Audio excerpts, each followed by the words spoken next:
You're an anachronism, like a ghost from another time. I am nothing more than a reminder to you that you cannot destroy truth.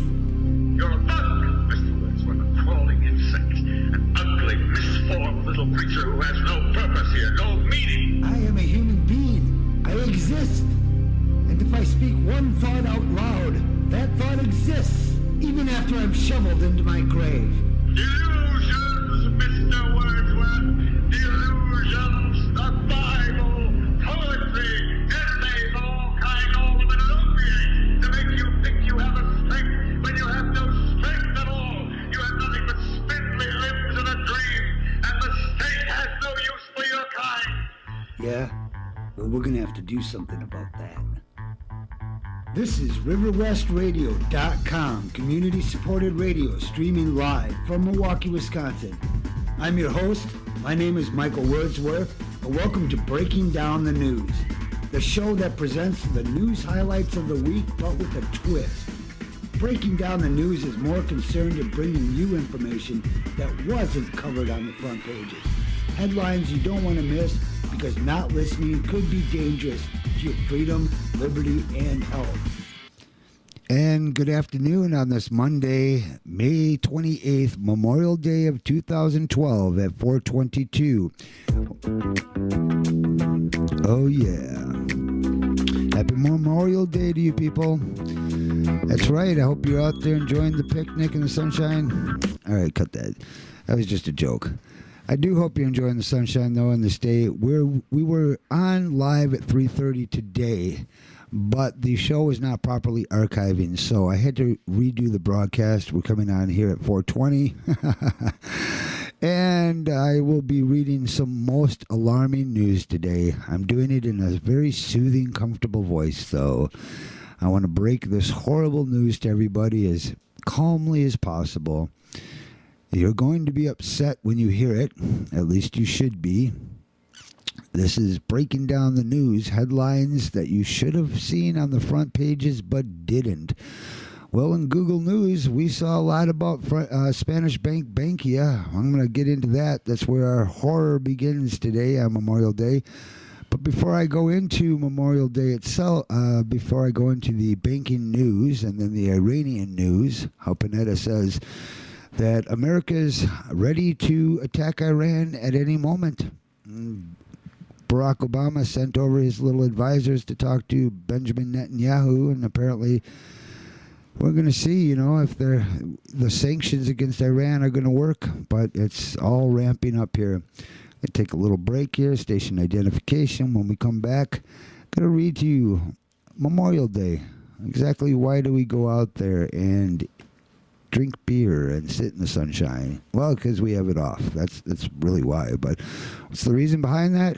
We'll let you know in a minute. You're listening to RiverWestRadio.com.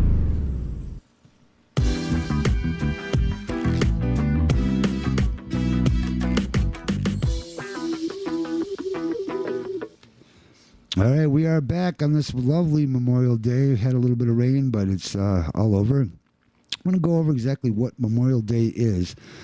I should get on to this horrible pressing news, but I just thought we'd mention this. Of course, we know it's a federal holiday, a day of remembering the men and women who died while serving in the United States Armed Forces. Great irony, I say it all the time on this show, and I'm going to say it again, is they're losing their rights. The very veterans that return get their death benefits stolen. They've been vaccinated with these horrible diseases. They've been put on psych meds that have them just completely frazzled. It's horrible to see what happens.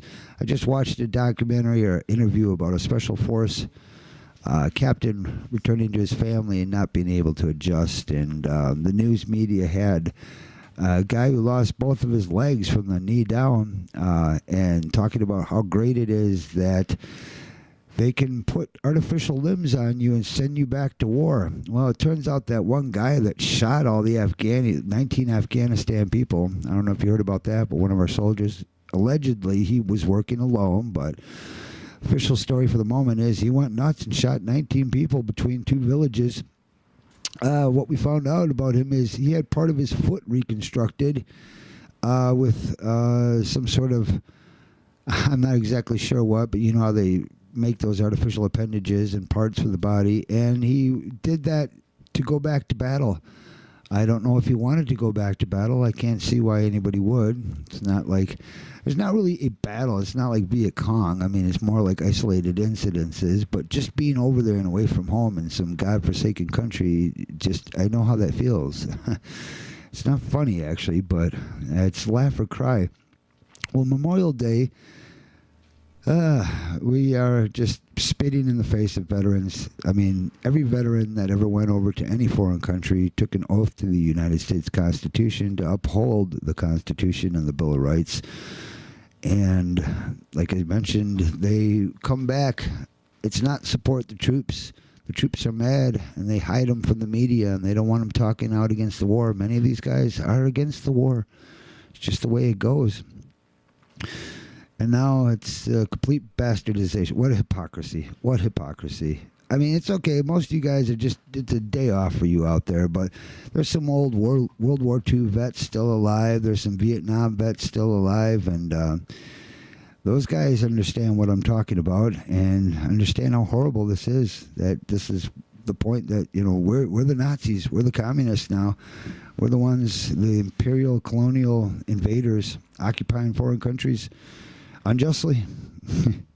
That's as calmly as I can put it. Well, Memorial Day was formerly known as Decoration Day. It originated after the American Civil War to commemorate the Union soldiers who died in the Civil War. By the 20th century, Memorial Day had been extended to honor all Americans who have died in all wars. It typically marks the start of the summer vacation season, while Labor Day marks its end, as you know. Many people visit cemeteries and memorials, particularly to honor those who have died in military service. Many volunteers place an American flag on each grave in national cemeteries. Well, it is a quiet Memorial Day here, and I have some alarming news coming up in a second. We're going to start with the situation in Spain. It's probably... Every article I mention is a pending, looming problem, but this is this weekend's looming issue. Michael Wordsworth. These are words worth listening to. You're listening to Breaking Down the News on RiverWestRadio.com. Back in a second. You're listening to RiverWestRadio.com.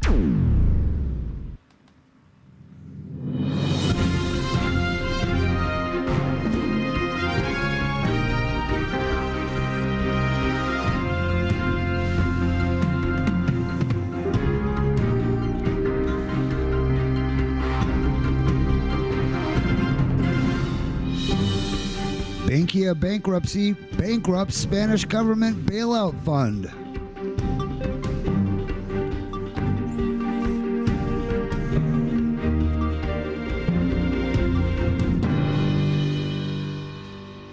May 28, 2012, to ward off formal bankruptcy, recently nationalized Bankia, Spain's fourth largest bank with 10 million clients and 20,000 workers, was just promised an additional 19 billion euro bailout by the Spanish government, bringing its total bailout so far to 23.5 billion. That amount, incidentally, is 4 times the size of the government's annual budget for scientific research. But there's a minor glitch. The Spanish government's bank bailout fund that was established to handle such contingencies, known as the FROB, the FROB, doesn't have the money. After all its earlier bailouts, and I shouldn't giggle about that, but the FROB now has a grand total of 5.4 billion in its coffers. Ooh, that's not enough. It needs 23.5 billion and only has 5.4, of which 1 billion is already committed to Banco de Valencia. So it's short a mere $14.6 billion to cover its losses. Oops. That's not an oops. That is a tragedy. This is a potentially looming crisis. We're going to hear what Lyndon LaRouche has to say on LaRouchePack.com. The last thing the Spanish government wants to do at this point is to have the FROB try to borrow more money on the international markets because they fear a total failure, which would force the entire bailout of the Spanish banks onto EU funds, which means Spain would immediately be subject to the Greek treatment. Ouch. That's an ouch. We're going to learn what austerity measures mean real soon here. You've already been experiencing them, but they don't call them austerity measures here. So, instead, the Spanish government has decided to bail out Bankia with 19 billion euros in government bonds. Well, there you go, which Bankia can then use as capital assets. Oh, just monetize that. They monetize the debt. This is backdoor money printing by another name. Yeah, it's debt monetization, really. And the whole sham will blow up in the government's face the second Bankia needs to make those bonds liquid, if not earlier.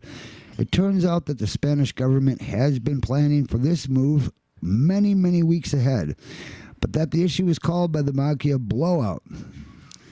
In fact, the government believes it can get away with issuing up to 60 billion euros in such funny money to recapitalize the entire Spanish banking sector. You know what? They better do that, actually. It's just delaying the inevitable. 60 billion euros. But that's how they've been kicking this can down the road for a while. As for Bankia itself, it turns out that the 19 billion gun-to-the-head demand it made on the Spanish government comes from the fact that the bank discovered that it actually had 13 billion euros more in toxic assets than it had previously realized or admitted. 13 billion more. Ooh. It's hard to get bailed out in euros when you actually owe 13 billion more than you thought you did. How'd that happen? Honey, did you spend 13 billion at the... It must be hard for these banks. 9.7 billion of which is in the real estate sector, which means that affects housing. So that now brings the bad bet on Bankia's books to 40 billion euros. Stay tuned because we will have more on this as this evolves throughout the week. I was looking through the Google headlines. I was going to lead out with Iran, Panetta saying that we're ready to go into Iran when I don't know if we need Israel's permission or what the case is here, or if we need permission to jack up your oil prices really bad, cripple your economy because you're not paying attention to these headlines. Don't care. It's all right. You're going to pay more at the gas pump. When you ask why, I could tell you, well, I told you about that thing, Iran. It's not Iraq. It won't be the same. But I was going to lead out with Panetta saying that about Iran, and I ran across this special report. I mean, this just in. Bankia all over the news on Google this morning, everywhere. Reuters, hedge funds queue up to go short of Bankia. That doesn't tell you much. This is a better one. San Francisco Chronicle. Spain may use its debt instead of cash for Bankia Group. Now you understand what that headline means. Spain may use its debt instead of cash. We're going to monetize the debt. We don't even need cash. We did it here. Got us in trouble. Spain's lender Bankia says it won't need more aid. Oh, really? That's really nice. That's from the Philadelphia Inquirer. Yeah, you're completely delusional there. I don't know. Must be Wall Street Journal. This is a big one. Let's see exactly what the Wall Street Journal is saying because, you expect them to have the leading information on this. They sometimes throw spin, but sometimes they tell you exactly like it is. Let's see what they say. This from the Wall Street Journal by Christopher Bjork. Madrid, shares in Bankia tumbled 27% when they resumed trade Monday as investors digested the fallout from the euro 19 billion government bailout announced late Friday. Following a 20-minute price auction, the stock began trading at euros 1.15, down from euros 1.57 at Thursday's close after its suspension throughout Friday. Trading volumes were higher than usual as many small investors dumped their shares. Yeah, that's why they heard.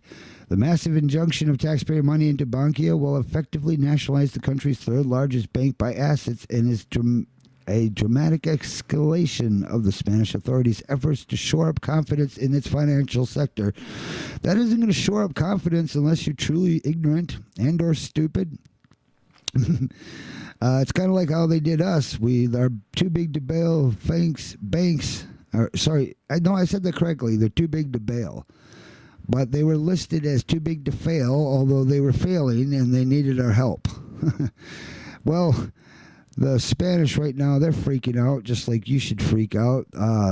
When they print funny money, when the government buys our debt, or in this case, Spain, they're just going to take their debt and collateralize it, I guess, and say that, well, no, now we got this extra money.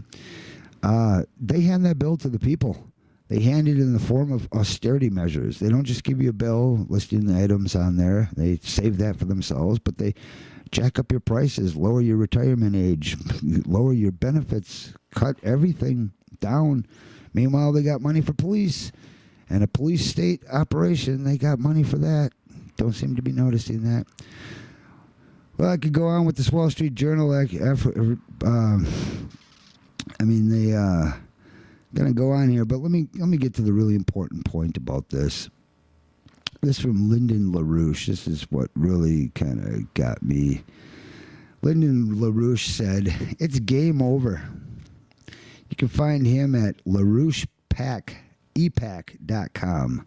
That's LaRouchePac.com.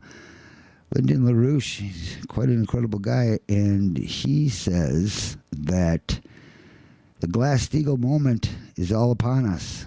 If you don't know what the Glass-Steagall Act was, well, I guess it was. It was banished in the Clinton administration era by Robin Rubens. It was the worst thing we could have done for this country. It is the single keystone pivotal issue that's led us to this derivatives crisis. It's what allowed the big banks who said, take away our regulation and we'll be free to make more money. You're just cramping our style. Like a little teenage boy, the big bank said to the American public, Mom, Dad, you're cramping my style. You got to deregulate here. Well, we did back in the Clinton era, and it might have made the headlines, and a few people freaked out. I mean, a relatively small handful of investors and economists freaked out, and they said, well, this is kind of the beginning of the end, isn't it? From that moment forth, this is it. I mean, Europe itself wasn't bound by the Glass-Steagall Act, but they deregulated too. Derivatives, you might not know what a derivative is, but it's basically a side bet placed on an investment vehicle, an investment fund, a little side bet there.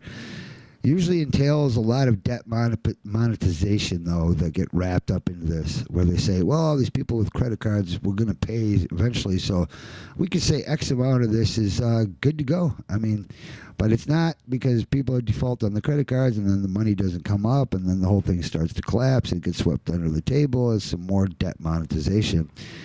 It's even crazier when they take the debt, monetize it, and then use it as collateral to get the next loan. That is completely insane. You and I wish we could do that. You really do. You would rack up your debt and then say, no, I'm going to pay this back eventually. So let's just say it's collateral for a house. Give me a house, bank. Ain't going to happen. Well, here's what Lyndon LaRouche said, and it's most alarming. My goodness, this is scary. The rate of collapse now exceeds the attempts to overtake the collapse. That means that essentially the entire European system, in its present form, is in the process of a hopeless degeneration. Yeah. It's not good. Lyndon LaRouche continues, quote, now this is something comparable to what happened in Germany in 1923. And they've caught themselves in a trap. The Spanish financial system has caught themselves in a trap where a rate of collapse exceeds the rate of their attempt to overtake yesterday. In other words, it's like saying your parents are helping you with your student loan and your credit card payments, but to get out of debt with everybody else, you've been jacking up your credit card, and now when you go to ask your parents, they're like, you're paying off faster than we have money to give you. I mean, we're going broke. And then you say to them, well, can't you guys just take a loan? And they do. They put up their house, their car. That's what the Glass-Steagall Act used to separate. And now all of a sudden that house and that car gets wiped away in those investment vehicle and those risky bets down the drain. I'm Michael Wordsworth. These are words worth listening to. The Spanish debt crisis right now is overarching the Greek debt crisis. I guess they're competing. Who could be worse this weekend? This horrible, horrible fact. You're glad you tuned in on this Memorial Day weekend because at least now you're among the few people that know that the sudden pileup of banking and debt crises, combined with an already ongoing flight capital panic out of Spain, now poses the very real question: will the transatlantic financial system survive into the middle of next week? We thought that if the Greece was going to go, if they return to the drachma and bail out of the euro, that would severely affect the Italian and Spanish bond markets. And now that I find out that the Spanish banks, they have zombie banks. You know what a zombie bank is? It's still walking and talking its act, but it's dead on its feet. It's insolvent. It can't cover its funds, and it just keeps getting bailed out. And you put the blood in the body one direction, and it falls out all the other holes. It's not going to work. But it buys us time. It buys us time before the inevitable facing of the U.S. dollar collapse and the replacing of that with the U.S. With the China's new currency. They're busy at work to become the new world reserve currency, and at the rate we're going, looks like they're going to beat us there. Michael Wordsworth, back in a moment.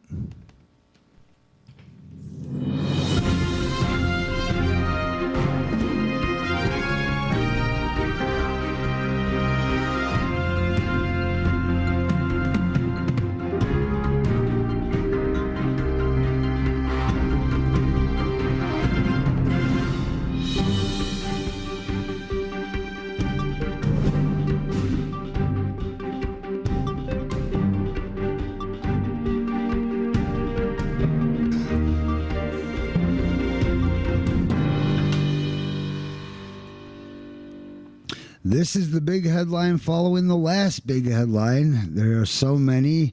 On Sunday, U.S. Secretary of Defense Leon Panetta, who recently told Congress that he doesn't need support from them to go to war with Libya.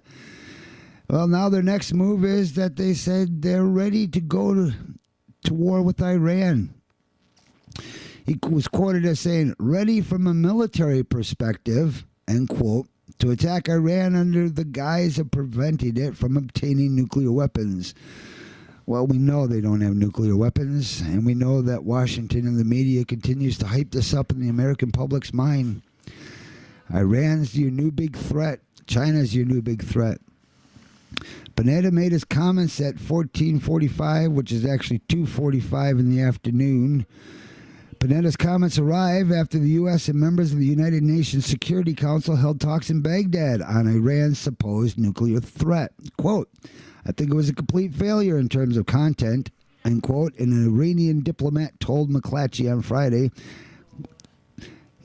The diplomat continued saying, the more they talk, the worse it gets. Despite Iran's willingness to negotiate, a senior U.S. official has stated that harsher sanctions will be imposed on the Islamic Republic. That ain't good. The U.S. and Israel believe Iran is engaging in talks. A third one will be held in Moscow next month in order to buy time for its nuclear program. Oh, they're just talking and showing up to these meetings to buy time to build a bomb to attack us, but that would be utterly stupid because we'd wipe them off the face of the planet. Iran's in no position to launch a preemptive nuclear war. It would have to be the last-ditch attempt of a suicidal nation to do such a thing, and even then, it's not the warhead, it's the missile delivery system, or, yeah, you could put it in a suitcase and walk it across something, but the main point here is that they're accusing Iran of actually stalling something that doesn't even exist. We are completely insane in this country. Many people are of that conclusion. Those who are informed, they understand we are completely insane. The Israeli Army radio quoted the official saying, we are doubtful as possible to reach an agreement with Iran, but we must exhaust the diplomatic path because the alternative, whether it's a nuclear Iran or a regional war, is very serious. Yeah, but you idiots don't care because you're going to go either way. you're going to start the regional war, even if they don't have a nuclear weapon, which they don't because our own IAEA said it doesn't. Well, let's see what they say lately. The IAEA, it's the International Nuclear Regulatory Committee is basically what the IAEA is. They're the guys you go to for expert advice on such a situation as, does Iran possess a nuclear weapon? And inspects it regularly. And this came from the New York Times. Quote, unfortunately, the newly built trust between Iran and the 5+1 powers is in danger of collapse because of the unreasonable insistence by hawkish politicians and pundits in the West who echo Tel Aviv's demands that Iran halt all enrichment activities and shut down the underground Fordo facility, even though the IAEA inspects it regularly. They inspect it regularly, according to the New York Times here. Our own CIA back in 2003, and then I think again in 2006, confirmed that they are years away, if at all, from building a bomb. Inspectors for the International Atomic Energy Agency found traces of uranium enriched up to 27% at the Fordo enrichment facility in February. Diplomats said Iran's technicians may have miscalibrated cascades of centrifuges before adjusting them down to the 20% level, according to McClatchy. Over 90% enrichment is required to make an atomic weapon. And they were at 27 allegedly, and back down to 20. So look, you need it at 90% to make the thing. Well, Israeli Prime Minister Netanyahu said that the talks will be successful only if Iran agrees to halt all uranium enrichment. I guess they can't have nuclear power. You know what, guys? You don't want it. Look what happened to Japan. I think it's an utter disaster. Northern Japan is useless now, and it will be probably for the next 10 million years. I don't know how long it takes, but way longer. Well, if Iran agrees to halt all uranium enrichment, ships its current stockpile of enriched uranium out of the country, and dismantle an underground enrichment facility near the city of Qom, the Associated Press reported on May 9th, everything will be just cool. Yeah, that'll be. Israeli Defense Minister Ehud Barak has said Iran will soon enter an immunity zone that will result in military action. Oh, wow, I wonder what that means. And it's immunity zone. Sounds good, but he quotes, we have plans to be able to implement any contingency we have to in order to defend ourselves, Panetta told ABC this week. Defend ourselves from what? A nation that's going to commit suicide by launching a preemptive nuclear war on us, the U.S.? Ooh. Think about that. I mean, Iran has it doesn't even matter anymore. I mean, it's 14 guys in a cave and one guy on a dialysis machine supposedly brought down all the 911 events. It's amazing. I don't know why we need this big, expensive military. If 14 guys from Saudi Arabia can just walk in here and blow everything up. In the news, they said, we had no idea that was possible. And on their own FBI training manuals, it had the World Trade Centers with the little crosshairs on it saying, yeah, this could happen. And we even have, who was it on? There was somebody on videotape saying that they were considering this possibility of terrorists flying planes into the building. If you know that particular fact, call in 414-935-2951. In fact, call in anything. It's on the riverwestradio.com front page. If you want the number again, it's always there. Good Lord, I'm talking about some serious stuff today. I usually am. No fluff on this show. Go on with this article. The fundamental premise is that neither the United States or the international community is going to allow Iran to develop a nuclear weapon. I guess not. Panetta is apparently basing his comment on speculation made by an Israeli deputy defense minister who said in February that Iran is working on a missile with a range of 10,000 kilometers and would be capable of striking the United States. Well, there you go. That validates the point that I was saying. It's not the warhead, it's the missile system, and now they've leaked into the news, oh my goodness, they might have one that can get 10,000 kilometers. That's enough to get us. Again, it would be absolute suicide. There would be no point. I mean, a ground war with Iran is going to be, that is not going to be Iraq or Afghanistan. That's going to be some serious problems.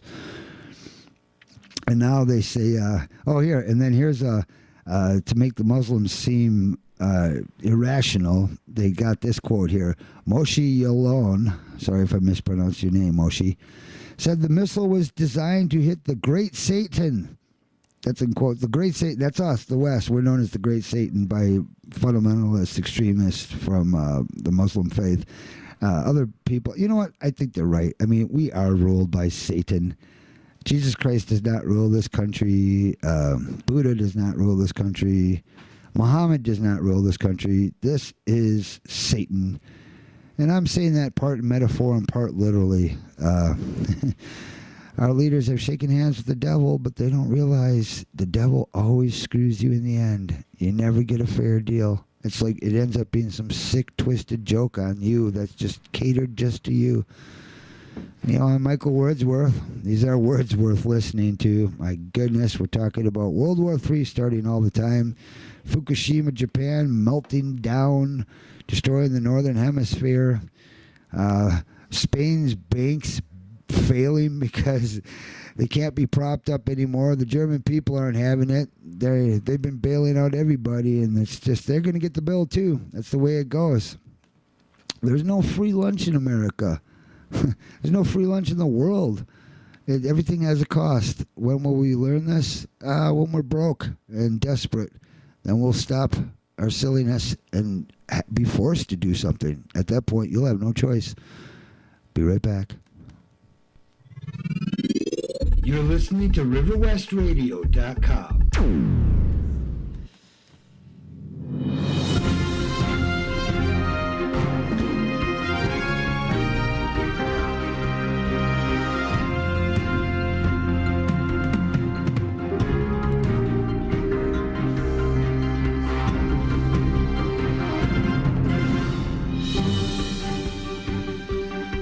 Iranian talks fail after neocon blitz as Obama dispatches aid to reassure Tel Aviv, Israel.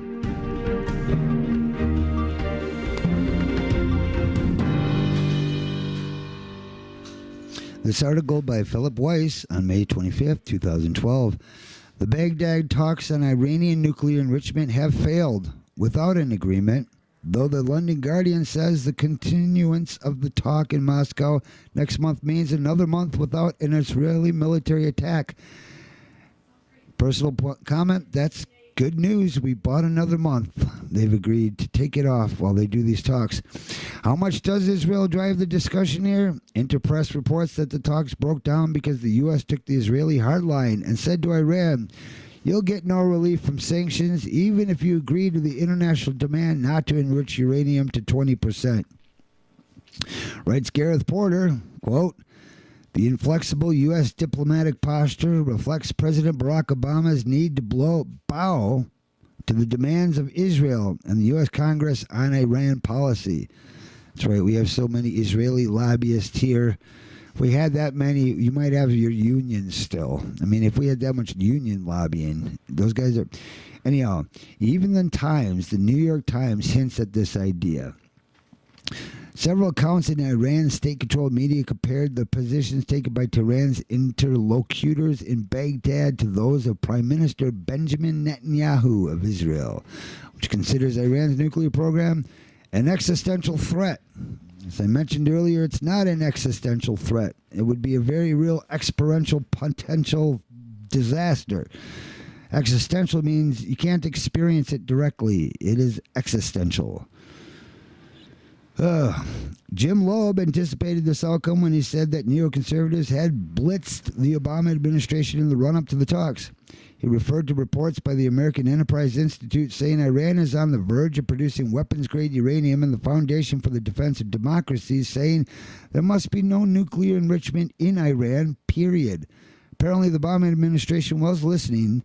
After the Istanbul meeting in April, Western officials suggested there could be some easing of economic sanctions against Iran.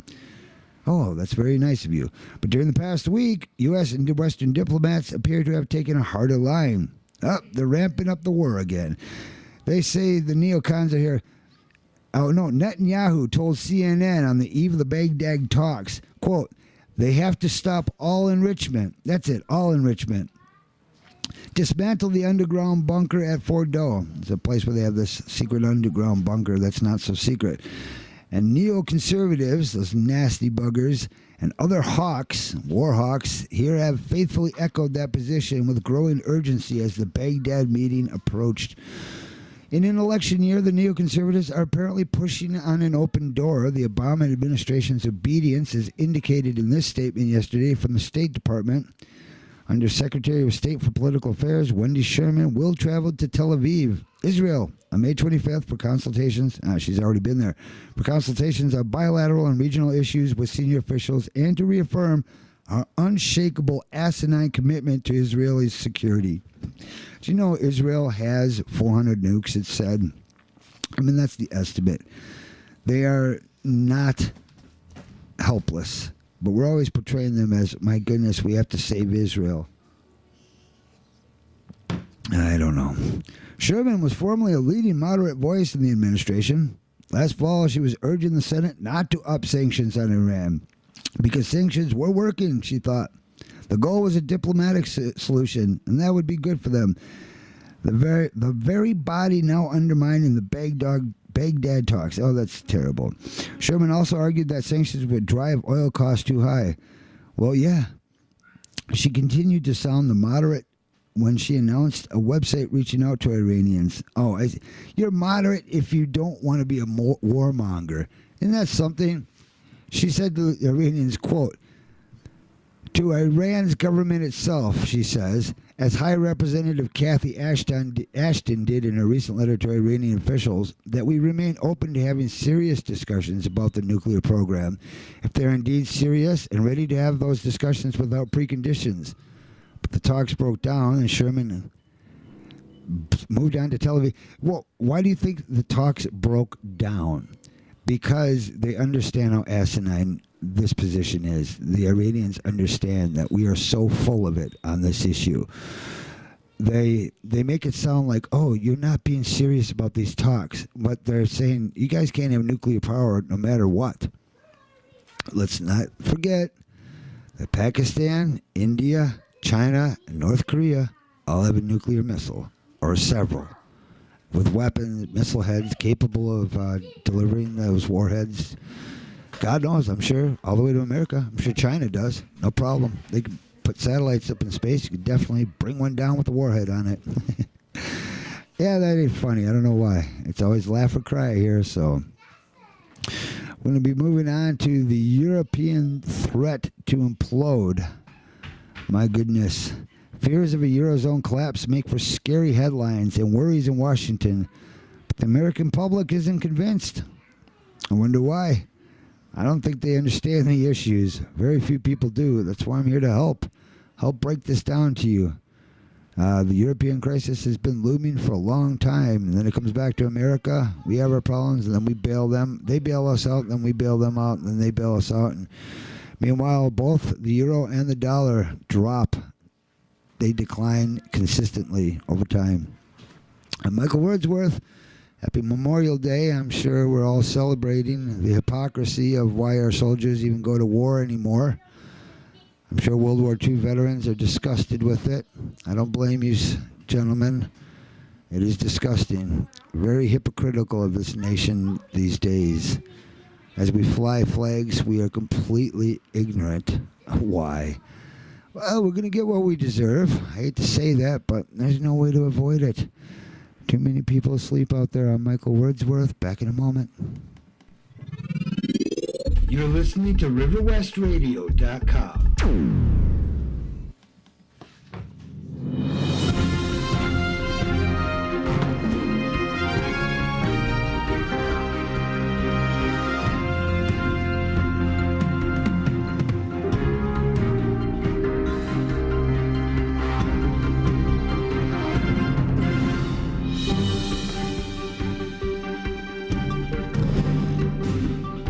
As Europe threatens to implode, America shrugs off the concern. Not a good move on our part.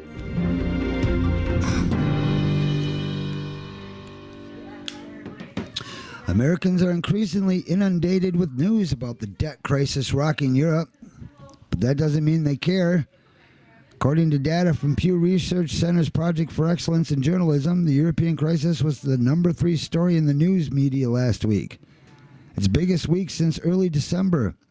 And during the first 20 days of May, the crisis level of news coverage has well exceeded all other monthly levels seen thus far in 2012. Still, the issue doesn't register with the American public, as particularly troubling as it is. According to the Pew Research Center's News Interest Index, only 17% of Americans polled earlier this month said they are following the European situation closely. More than twice that figure, 30%, said the same of the president's gay marriage views. I see. The week prior, the crisis was much less important to Americans than the death of former NFL star junior, I don't even know this guy's name, Seau. Hope you people know that, but I don't care who this guy is in the NFL. He was the top story, though, for 11% of Americans polled versus Europe's 3%. You know more about sports, guys, and you know more about gay marriage than you do about your own financial demise. It's contingent right now on the European situation. I'm going to continue with this article by Daniel Kurtzelben. In some ways, it's relatively obvious why Americans aren't paying much attention. People only have so much capacity to worry. And Americans have plenty of other, more readily apparent problems to fret over. Quote, there are plenty of worries here at home in terms of difficult times and unemployment. So why spend your mental energy worrying about Europe when you've got unemployment problems at home, says Gary Hofbauer, a senior fellow at the Peterson Institute for International Economics. It's funny because a good friend of mine, I shall not mention his name, very intelligent, very educated man.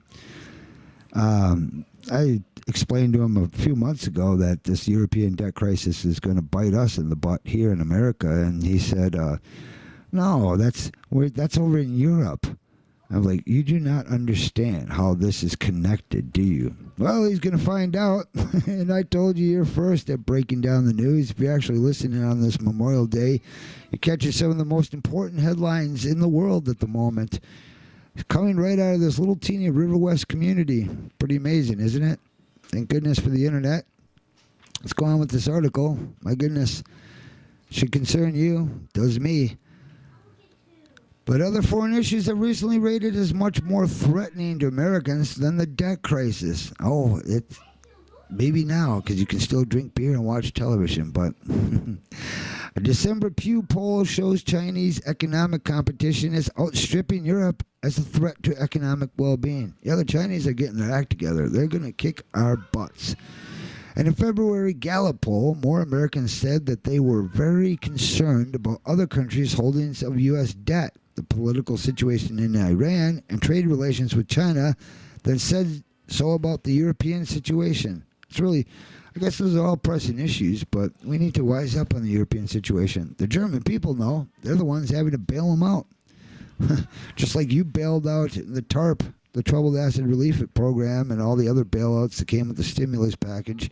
Even QE1 and QE2 and Operation Twist, that's all something America's going to get the bill for. When it comes, please remember what I said. Don't sign on to this debt. It's not yours. Don't let them do this. They're going to force it down our throats, take down the economy, and make us too poor to even protest. That will be a dark day here, but it'll get darker.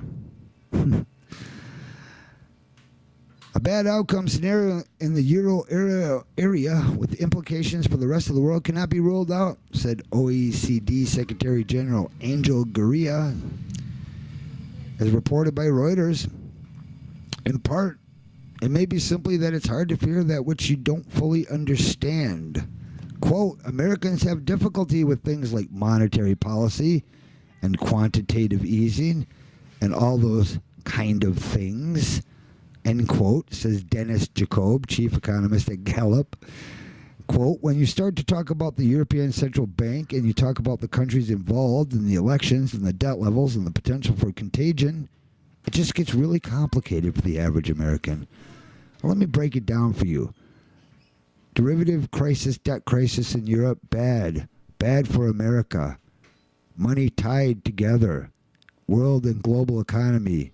We own their debt. They own our debt. Everything's tied in investment funds. And it will affect us back here. Not even just the simple fact that our exports will seem unattractive if the dollar becomes strong. But that won't last for long, because if Europe goes, it said we got 3 weeks basically before we're hitting it too. Hitting the skids, hitting the streets. In addition, it's possible that constant Europe coverage has in fact helped Americans to care less. This from Jacoby, quote, "There's a potential view of crying wolf. That's because they've heard this stuff for years now. Seems to get hyped, and then it seems to be solved." Yes. But beneath all this is the more basic question of how much Americans really should care about the European crisis. As with many other issues, people inside the Beltway may have skewed perspective of what matters. Quote, "It's a bit of a cottage industry here in Washington to wring your hands over Europe and see an analogy between Greece and Lehman Brothers," says a gentleman named Hofbauer. And in fact, he says average Americans, despite their lack of deep knowledge about sovereign debt, may perceive that the DC set is overreacting. Quote, "Americans may be more sophisticated than that simple extrapolation," he says. "My views," not my personal views, this is quoting him, "my view is that worry over Greece leaving the Eurozone is completely overdone." Well, I disagree with you, sir. I disagree. We're going to find out. Countries in the past have changed their currencies, left, done new things in the world, and of course, the world hasn't fallen apart. The country hasn't fallen apart. That's quite an ignorant statement designed to be some sort of media spin to just make you go back to sleep. They use big words and talk in boring voices because they want you to stay asleep. They don't want you to care. It's too complicated. Let the experts handle it. Let them decide everything for you until you just wake up and have nothing. But should Europe slip further into crisis, reducing demand for U.S. goods and spreading financial contagion in the process, Americans could wake up quickly to European problems. Oh, thank you. Thank you, sir. He says, quote, by Jacoby, "The reality will be different if they start to have some kind of real-world effects that have something that impacts them." Yeah, like hyperinflation in a stagnant economy. That'll wake you up. We get back after this. The Syrian opposition officially abandons the UN peace plan. My goodness. It's just an amazing day here on this Monday, May 28th, 2012. I'm Michael Wordsworth. Back in a moment.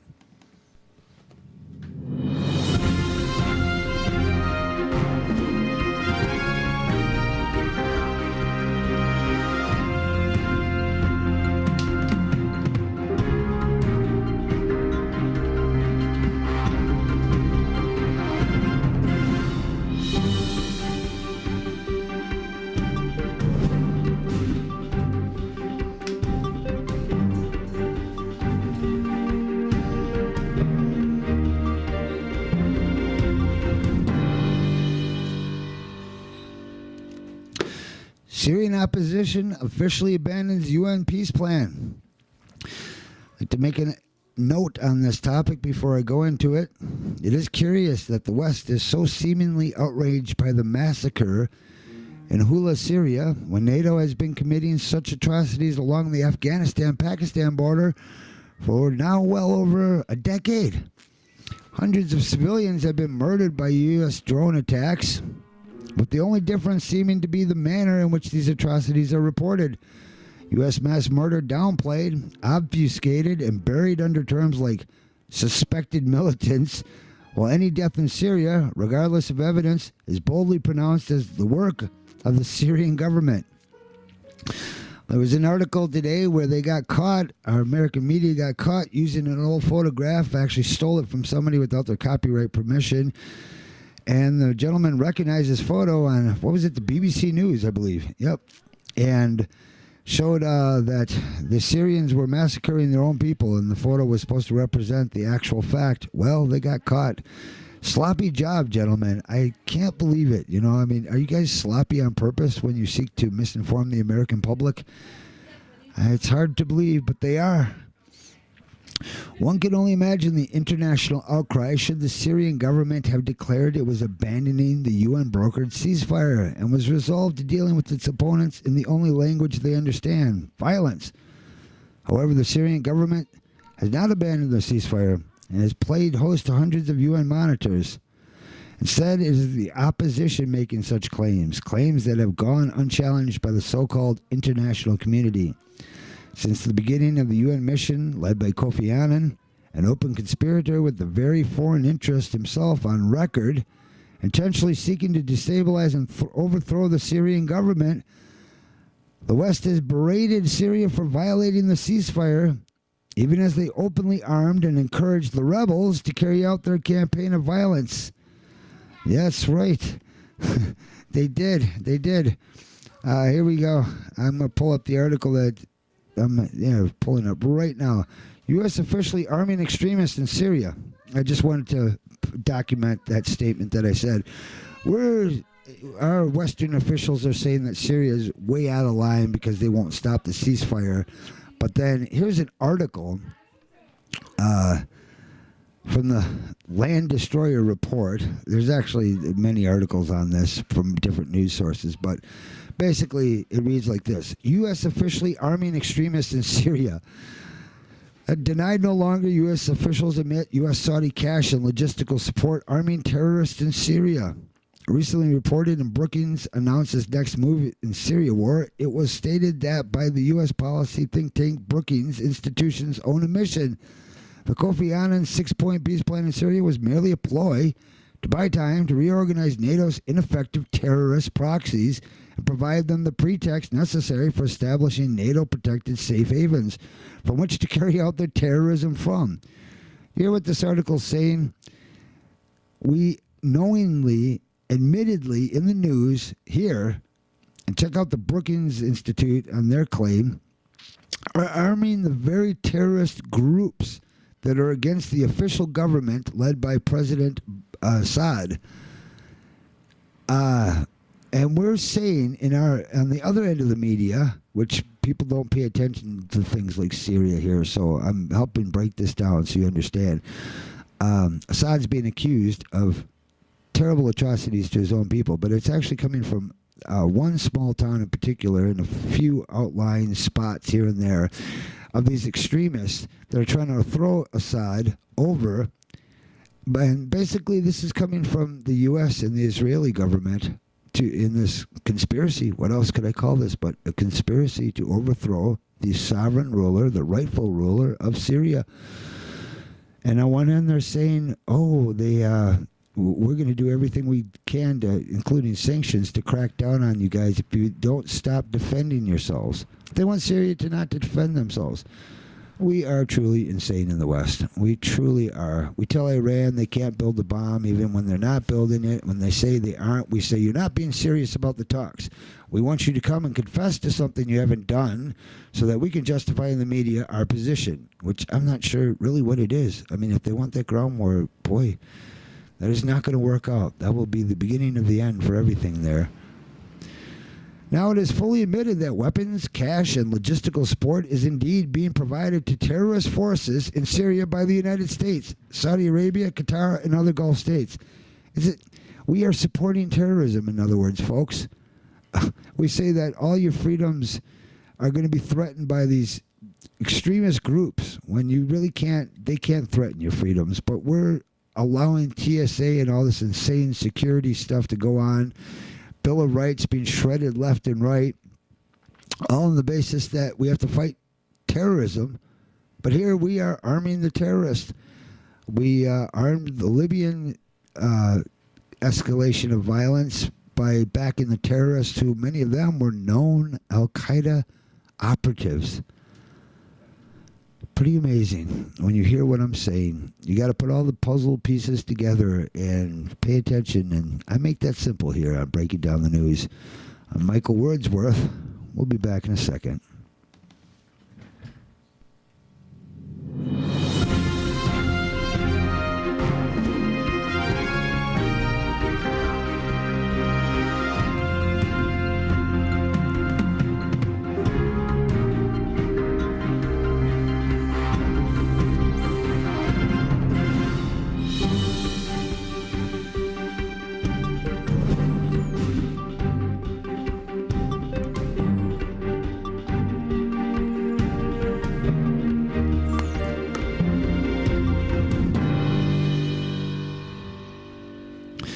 And we're back. It's been a lovely Monday afternoon with you. I'm going to cut the show a little short. It's about an hour long, and that's all it really needs to be. The horror doesn't go away. Keep your eye on Bankia this weekend. We'll find out if it has the ability to last through till next week. Keep your eye on Syria, Yemen, Lebanon, the violence spilling over there. These insane sanctions we're posing on Iran. Fukushima's number 4 reactor. Let me see. That might be a call. Hold on. Good afternoon, caller. Good afternoon. Oh, well, it's lovely to hear from you on this wonderful Memorial Day weekend. And have you been listening to the show live, ma'am? I just caught it, about 5-10 minutes ago. And I just wanted to make a comment or two. Please do, please do. I caught you speaking of people who aren't really listening or understanding. For example, like what's happening in Europe is definitely going to affect us here in the United States. And I just thought maybe you could address this a little bit more to get what listeners you have to understand what is happening to them. There are a couple conditions that explain this, and one is a normalcy bias. They're biased to anything that goes outside of their belief system. Mm-hmm. There's cognitive dissonance, and that is inconsistent thoughts. There's also such a thing as the Stockholm Syndrome, where an individual actually will have empathy and positive feelings, like to their captors. In our case, it would be the people who are committing all of this tyranny against us. There's also such a thing as learned helplessness, and that is where people actually learn to be helpless. They feel, why even bother listening to what you're saying? I'm listening to what you're saying. That Please they go are on. helpless, and so don't even bother. It is actually something that is learned. So I just thought maybe this would be something you could address maybe on another show and go into it in a little bit further depth. You're basically talking about, you get listed 6 or 7 reasons why the American public remains asleep. Actually, these reasons have clinical names, as you've listed. It's quite an impressive list. You sound like a very well-informed listener. It's good to have people like you out there. I'm too informed. That's my problem. It's not easy to hear this kind of stuff. I understand that. But if we don't listen now, it will be too late. You did catch the report where I was talking about Bankia and Spain, how they're just looming on the precipice of doom here, potentially. They're going to print up 60 billion euros to cover 13 billion loss, and apparently the bank itself is only in possession of 5 billion. One of that, which belongs to some, I forgot what, but you can't even count. So it's just 4 billion, and they're just going to solve this problem with more debt.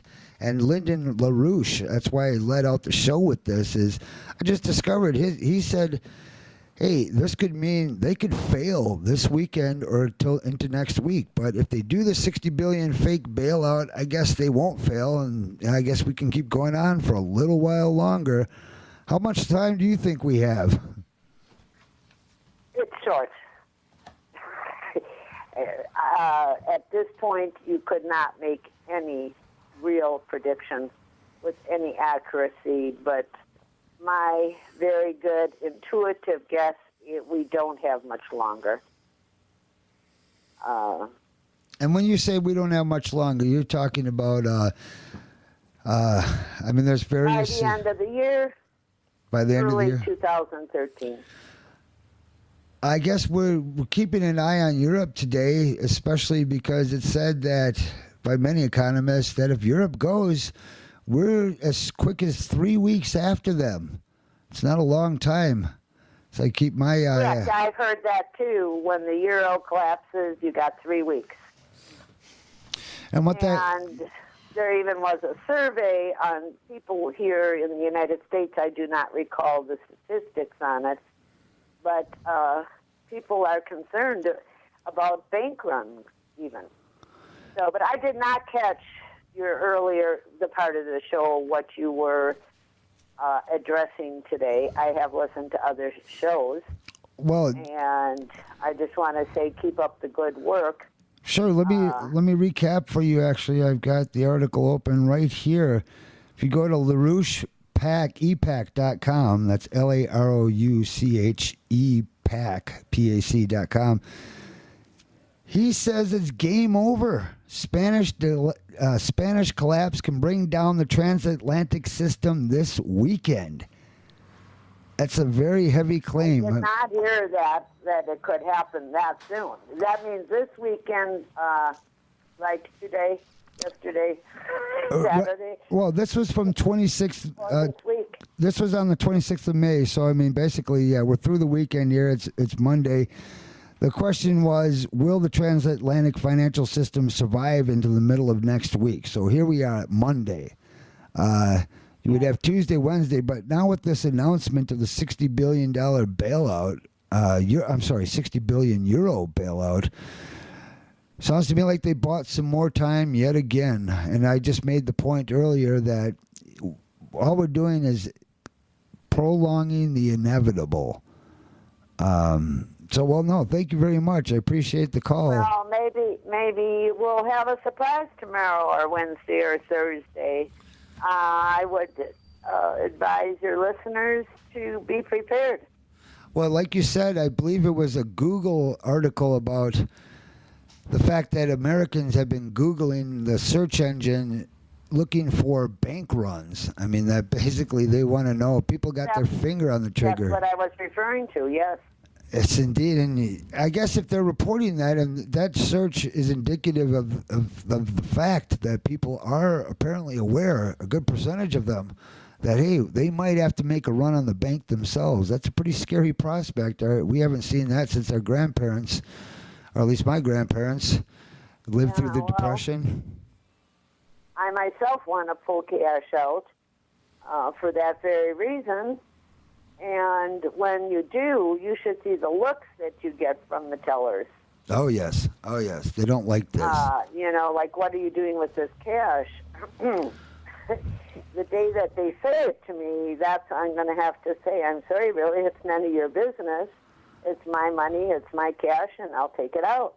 You're speaking about, it's been reported all over the nation. People go in to rightfully take out their cash out of the bank, and all of a sudden it becomes a big deal. They start getting interrogated, like, what do you want the cash for? That's what you're talking about, right? Oh, yes. And that's why I choose to take it out in increments, little at a time. If I took out large sums, I think they would panic. So I found that to be the best way to go. Okay.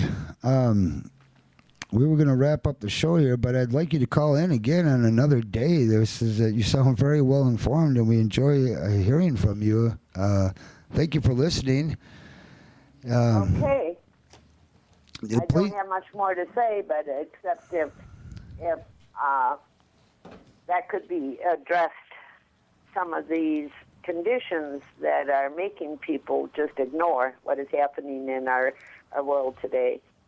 Maybe they would understand and possibly just wake up. Well, waking up is a scary prospect, like you mentioned. I would love to have you call back again. We're about to wrap up the show, and it's funny that we great show. No, thank you very much. Thank you very much. I appreciate people like you. Very informative, and all I can say to the people is at least listen and consider what is being said. Thank you, ma'am, very, very much. Thank you, Mr. Wordsworth. You're welcome. Take care. This is Michael Wordsworth. We're ending this Memorial Day transmission on Monday, May 28th, 2012. You take care of yourselves. We'll be back Wednesday at 3:30 with more impending dire news that you should have heard about but didn't, and then I will summarize it so that's easily palatable for you to understand. Take care, America. Goodbye.